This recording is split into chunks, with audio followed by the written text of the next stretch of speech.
All right, so hopefully you guys can hear me and see me. All right. Um, for those who do not know who I am, my name is Dr. Lakita, and I'm excited to be coming to you guys on today. We are just doing an I Speak Live mental health tour throughout the National Mental Health Awareness Month. I really believe that when people can get their minds together, they'll also be able to get all the other things in their life also together. My whole mission is to shift the mental health culture completely. I completely want to shift the mental health culture, the way in which we do it, the way in which people receive it, the way in which we um, pronounce it, the way in which we prescribe it, suggest it, provide resources for it. Believe it or not, with the rise in mental health cases and in even times past, it still gets the lowest amount of money. And the allocation of it has always been very interesting to me about how and where the money goes and to what degree and who's making these plans about the finances of the money. And just because you give a pot of money $150 million, I saw one pot was $345 million. Yeah, but all those things haven't been accounted for, what's actually needed to assist and to help. I mean, people are really in some serious trouble. And with the way people are thinking today and the mindsets and the families that are having to deal with so much backlog of mental health issues within their family, it's a lot for people, right? It is a lot for people. And so we are wanting to just bring light to the whole aspect about mental health and what it does and what it is, et cetera, et cetera.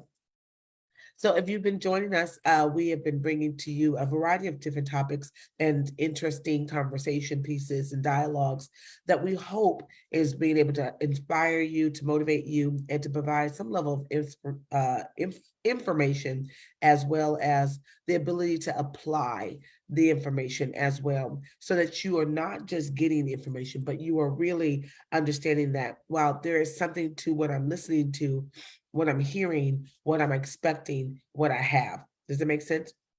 All right. And so for our conversation on today, I wanted us to look at this is also Breast Cancer Awareness Month. And I could talk a lot about cancer as well, too.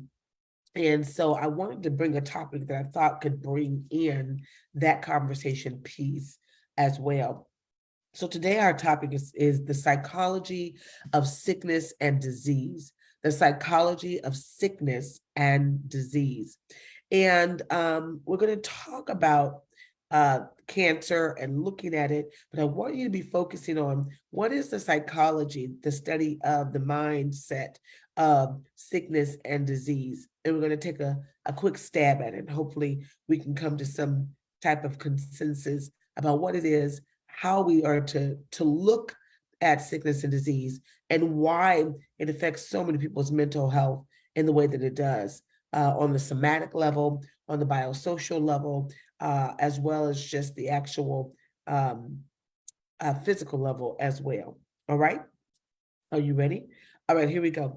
So for our backdrop, October is Breast Cancer Awareness Month as well, a time where people get an opportunity to really look at the ways in which cancer, particularly breast cancer, has affected their lives or the lives of loved ones. As we know, when cancer is spoken of, it is a disease that creates, just at the very mention of it, a fear, which brings to people an unwailing and an unbelievable amount of stress. Cancer for years has been very baffling to me personally, because I've always wondered how something that was present a little and then all of a sudden became present a lot.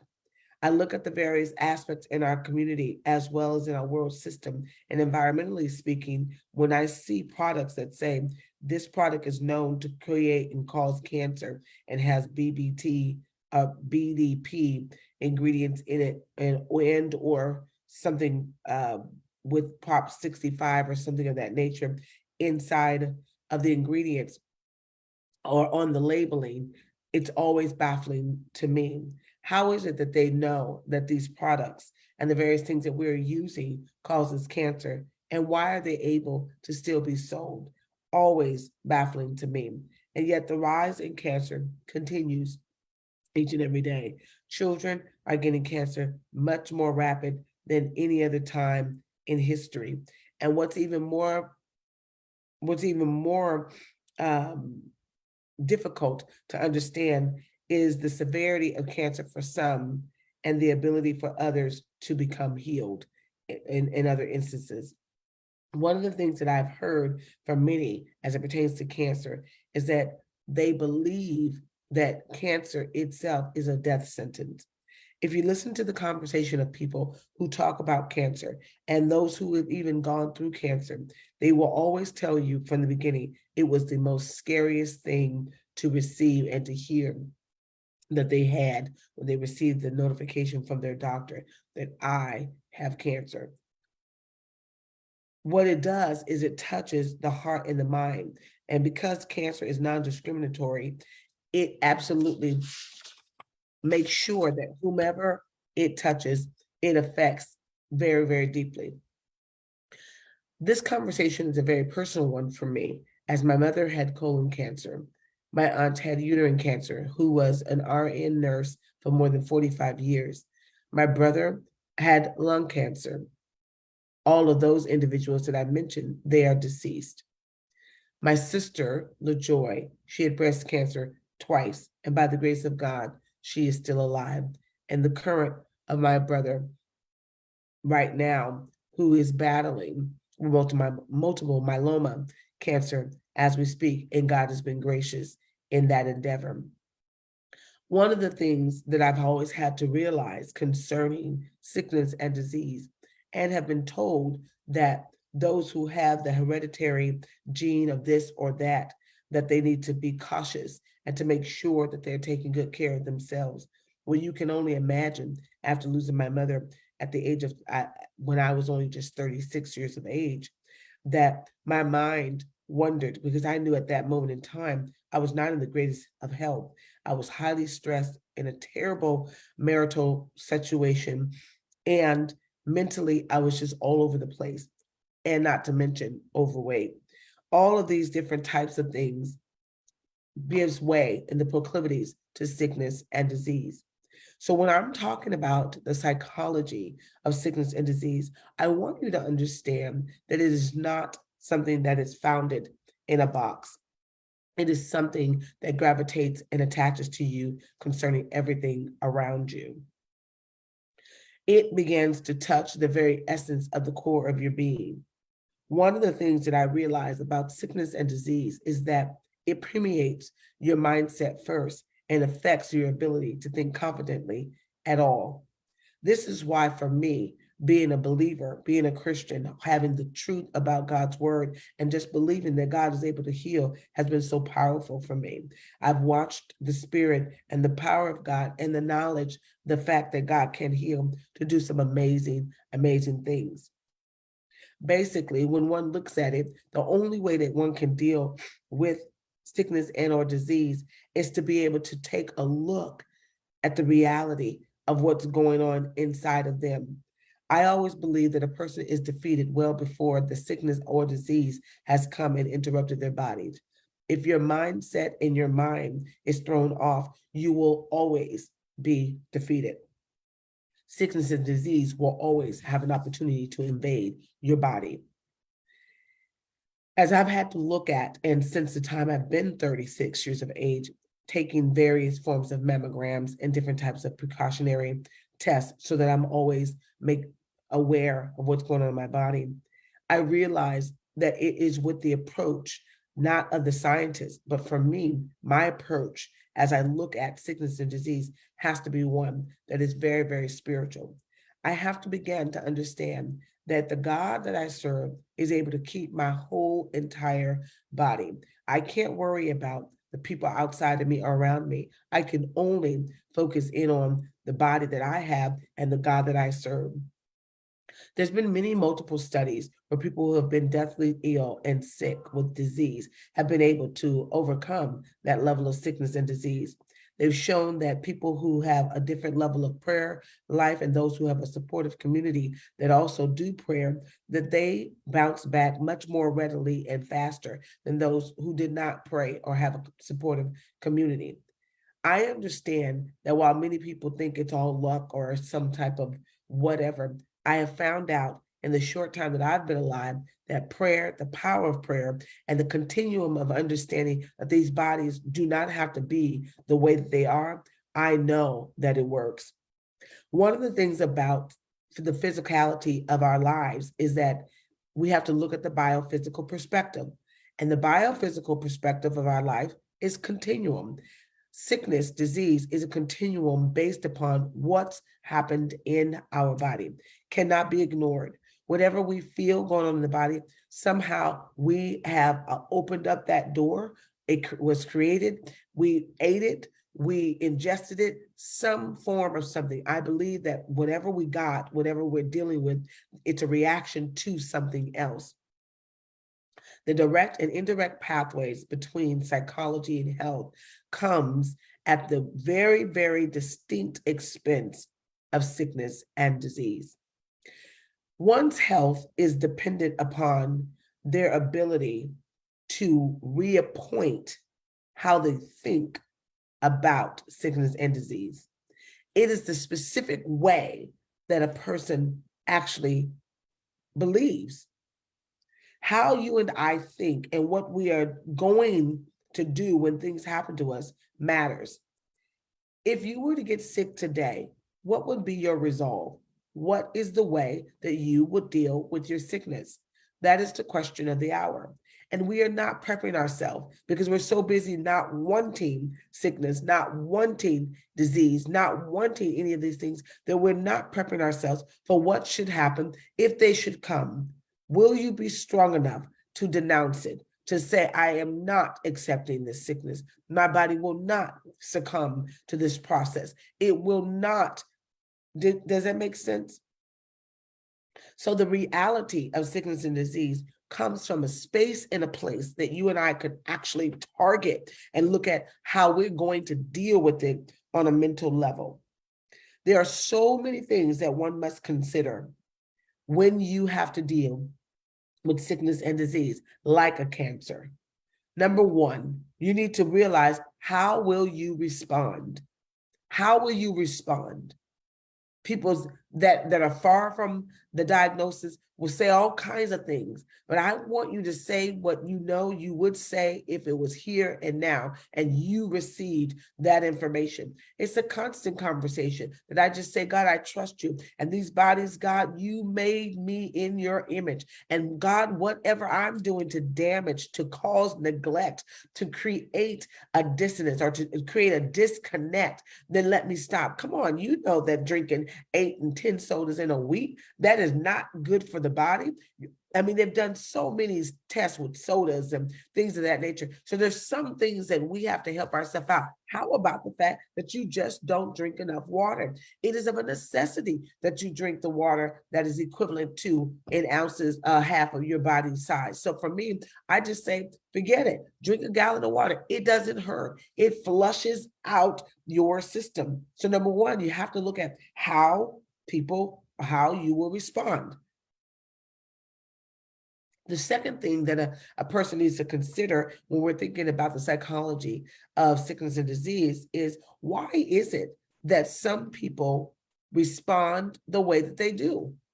How is it that some people respond?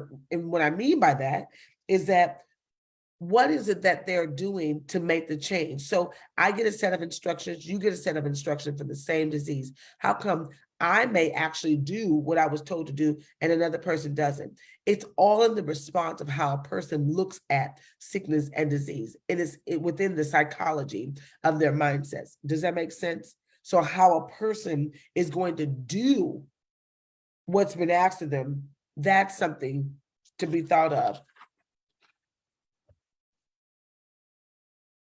The reality about sickness and disease is such that when you look at it, there are a few other things that you need to consider, and what it brings and why it brings it. And I think that at times, to be very honest, we're not wanting to be sick. We're not wanting to be ill, but too often, I can only speak for myself. There have been too many times when I'm not actually prepared to not be sick or ill. How about not going to sleep? How about having insomnia? How about overwhelmingly being stressed out and to the point where your body system is your immune system is starting to shut down on you? All of these things are aspects of not taking care of yourself, which opens up the door, absolutely, for sickness and disease. And here are some other things that opens up the door for sickness and disease as well. Number one, let's take helplessness. The spirit of helplessness. I can't, something happens, a headache. I mean, and for people that have headaches, some of them, they just been taking medicine for 30 and 40 and 50 years, never ever trying to figure out what's going on with their headache. And if the doctor cannot give you any information regarding the headache, then you really need to talk to the physician of physicians and say, God, I have this headache that keeps occurring. What is it? Is it a toothache that's unaddressed? Is what is going on? Show me. So the whole aspect of sickness deals with, for a lot of people, the helplessness around it, surrounding it. Number two, the hopelessness, the feeling that I'm never going to get well. When I've talked to people or even counseled people, one of the biggest things is that they don't think that they're going to get well, or that they're sick. They feel like they've been sick for just too long. Oh, I've been sick for 20 years and I'm not going to get well. And they feel like it's chronic now. And guess what? To some degree, it is chronic. And a lot of it, unfortunately, it's been the mindset. It's been their mindset and their unwillingness to press when everything was difficult and everything was hard. Does that make sense? And the third thing is the mindset about how you go about undoing what's been done. So we have the helplessness, hopelessness, and then the mindset about how to undo what has been done. And if our mindsets are not in a great space, if our mindsets are not in a really wonderful opportunity to be able to accept the level of healing, then it's going to be very difficult. And so then the psychology of disease and sickness, like that of a cancer, becomes very daunting. I've walked with a lot of people who've had cancer. And one particular one, it will always be the hardest thing I've ever did. And I experienced a young lady in her 20s. And she was a beautiful young lady, and her name was Erica Booker. And I would have just brilliant college graduate. She wanted the family, all types of stuff, and found out early on, just as she was coming out of school, I believe college, she had cancer. And watching her fight that process, coming home and then, getting better. And then all of a sudden, I remember like it was yesterday, going up to the hospital, like all the time to see her. And then in her last days, like realizing like she was realizing I'm out of here. And to watch someone really deal and grapple with death who's not really ready for the death because they don't want to leave this life, that was the hardest thing. And I learned then that the psychology of sickness and disease is so, so strong. And I'm not really sure how this particular topic is going to help you. I can just only tell you how I know that it has helped me to understand how to have empathy for people, how to even help people to get past the feelings of that they're never going to get well. And I remember the last couple of days of Erica Booker's life, and I looked and I could see what death looked like, and her mindset started to shift quite a bit. And I think that this is the part where we've got to be practicing before we get to that space in our life, trusting the process that when it's our time to go, although none of us want to leave, that we must, and that we need to, and that going in a better spirit of a mindset is better than being very angry and disgruntled. The cancer just started really eating her body, and she's so full of life, and she just became very different mentally and understandably. She's the strongest person I ever known. But this is why I talk about these kinds of topics, like the psychology of sickness and disease, because some people do not have the wherewithal to handle what's in front of them. So then as we come to this close, there are a couple of things that I want to share that may be able to help those of you that may be facing sickness and disease and or are around someone who is facing a level of sickness and disease, or maybe it's cancer or something of that nature. There are many things that one can do. And the first thing I'm going to always say is to apply the faith, albeit small or big, and expect that God can heal you. That's number one. Apply faith, small or big, and expect God is able to heal you. Number two, if you can believe that it is temporary and not permanent, if you can have the patience to believe that your sickness and disease is temporary, not permanent, and believe that you can be healed, I believe that you can see the healing. One of the things and one of the reasons why I wanted to come, because people were sharing and saying to me, oh, don't forget it's Breast Cancer Awareness Month, and I hadn't forgotten. It's just that I believe that with breast cancer and any other type of disease, if the mind is not well, you won't even be able to survive the disease at all. Does that make sense? Right?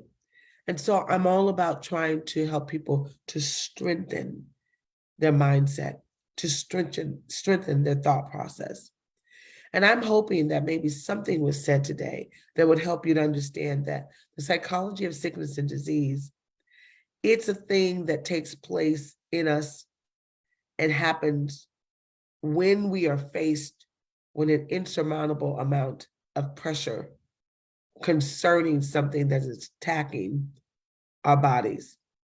But to not give up and to not give in, that there's always a remedy. And for those who can believe, God, I know for me, down to a headache, toothache, whatever I've ever experienced, I'm going to be very frank, God really has shown himself to be strong on my behalf. And I learned early that prayer and belief in God was my first resort. Advil and all of that was always the second and the third process. Even today, if something's going on, I will lay my own hands and believe the word of God, and I will speak the word of God. And when I go to the doctor, I always believe for a good report. Always believe for a good report. But here's the piece that I want us to consider that just might tweak it just a little bit. Let's not just only believe for a good report. Let's do the part that aids in us having the good report. Let's exercise. Let's eat well. Let's not be gluttonous. Let's not be obese. Let's get the rest we need.